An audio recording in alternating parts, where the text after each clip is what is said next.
बंगाल से खबर, जहां अमित शाह की आज 4 रैलियां होंगी। जमालपुर से लेकर शामपुर में अमित शाह की जनसभा रहेगी। बंगाल के राम रजतला में भी शाह का रोड शो होगा। रानी मुक्ति से लेकर जुबासंग मठ तक वो रोड शो करेंगे और इस दौरान बड़ी संख्या में लोग मौजूद रहेंगे। तो पश्चिम बंगाल विधानसभा चुनाव के पहले चरण में बम्पर वोटिंग हुई है। रिकॉर्ड वोटिंग के बाद अब 29 अप्रैल को दूसरे फेज का मतदान होना है। लेकिन उससे पहले पीएम मोदी से लेकर गृह मंत्री अमित शाह तक ने 4 मई वाला रिजल्ट बता दिया है। पीएम मोदी ने कहा कि 4 मई के बाद बीजेपी की सरकार बनेगी और दीदी के करप्शन की फाइल खुलेगी।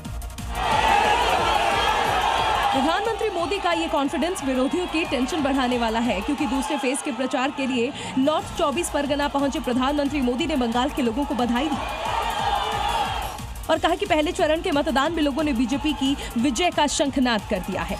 बंगाल में कमान संभाले गृह मंत्री अमित शाह ने प्रेस कॉन्फ्रेंस कर पहले चरण की 152 सीटों में से 110 सीटें जीतने का दावा किया। 152 सीटों में से 110 से ज्यादा सीटें भारतीय जनता पार्टी जीतने जा रही है। 92.98% मत। तो पश्चिम बंगाल में पहले चरण में बम्पर वोटिंग के बाद राजनीतिक पंडित अपने अपने तरीके से रुझानों का बखान कर रहे हैं। एक तरफ रिकॉर्ड वोटिंग से बीजेपी गदगद है, तो वहीं टीएमसी का खेमा कुछ शांत नजर आ रहा है।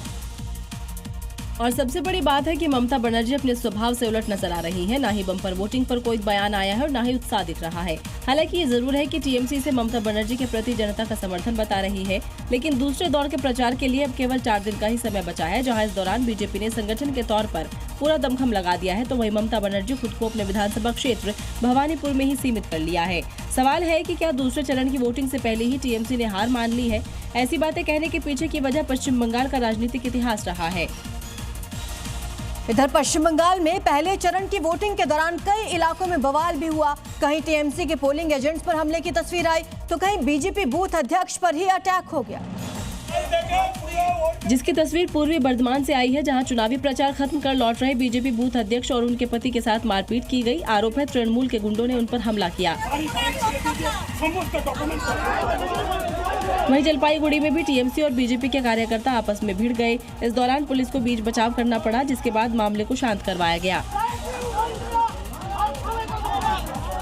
वहीं पूर्वी मिदनापुर में 10 टीएमसी कार्यकर्ताओं पर हमले की खबर सामने आई है। आरोप है कि तृणमूल के पोलिंग एजेंट जब घर लौट रहे थे तो उन पर हमले किए गए।